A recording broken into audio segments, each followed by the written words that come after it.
Well, hello there, readers, young and old. You're in for quite a treat, a true tale to behold. As you can see, with a title such as this, I will tell you the tale of how Jeff killed Christmas. It all started late on a silent Christmas Eve, and our favourite killer, Jeff, had something up his sleeve. Seeing that it was Christmas, Jeff wanted to do something new, something extra special.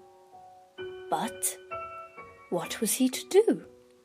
Just then, he heard something. His feet made him pause. He slowly turned to see a fake, drunken Santa Claus. The wheels started turning. Jeff had a plan. He clutched the knife in his pocket, and that's when it began. Old Saint Nick saw Jeff heading straight his way. Maybe he could get $1 from Mr. Jeff today. Hey buddy, wanna help me out? Now don't go being cheap. Jeff lunged at the man, saying, Go to sleep. He slit Santa's throat while he squirmed and thrashed, but there was no escaping being cut and being slashed. The drunk fell to the ground with a noticeable thud. His pupils started to widen as he choked on his blood. Jeff grabbed Santa's suit, soaked with crimson water. That's when he knew he could start his Christmas slaughter. When he achieved his look, he was on his way, but not before he hijacked Santa's car, his sleigh. He drove through a small neighborhood, rather quiet and kind, the perfect setting for what Jeff was planning in his mind. His plan was to sneak into each home, all of the parents he'd kill, murdering almost the whole neighborhood to get his holiday thrill. Jeff chuckled maniacally, stopping at the first house on the block, at how upset this town would be. Boy, would they be in for a shock. He could just imagine it, all of the children on Christmas Day, to see that Mummy and Daddy were some twisted psycho's prey. He got out of the car and trudged through the snow. Then he scaled the side of the house up to somebody's window.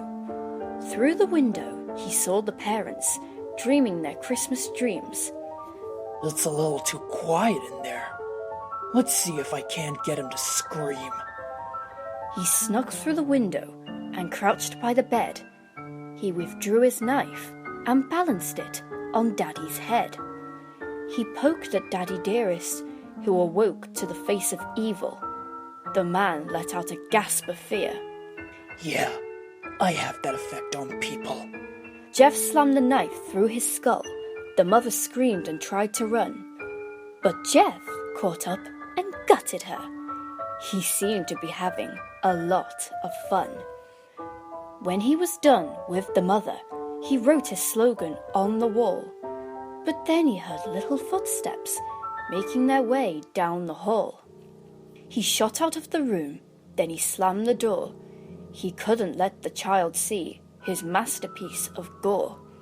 In the hallway he met a young little girl with eyes of bright blue and hair of blonde curl. The girl looked at Jeff, all dressed in Santa's gear. Her eyes lit up with excitement and her voice filled with cheer. Santa! I can't believe it's you! This was the best moment of her life. Then she looked to his side and asked, What are you doing with that knife? It's, for cutting the turkey. I'm making sure it's fresh for tomorrow. She glared at the knife again and said, I've got a better one for you to borrow. She led him to the kitchen and opened up the drawer.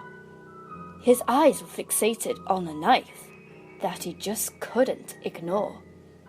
The monstrous knife with a serrated edge put his bloody weapon to shame. He pulled it from the drawer, thinking, This'll be better for my reindeer game. Will this work for you, Santa? Did I help you out? Jeff patted the girl's head with appraise and said, Without a doubt. He sent the girl back to bed and made his way out of the door. He hopped in his car and continued with his night of unspeakable horror. From home to home he went, having a ball with his slaughter, leaving behind a special present for every son and every daughter. He decorated the trees with intestines and filled their stockings with eyes. He made quick work of the parents, making sure the kids couldn't hear their cries. He propped up the victims on the couch in the living room, placing their heads in their laps, making a rather picturesque tomb. By the time he had finished, he could see the early light of day. He ditched the costume, got in the car, and ended his night of horrid play. His first annual Christmas killing was very brutal, I must confess. But we all know that in his eyes, he saw it as his greatest success.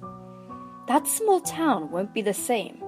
They will forever live in fear, because in the back of their minds, they know that he'll do the same thing every year.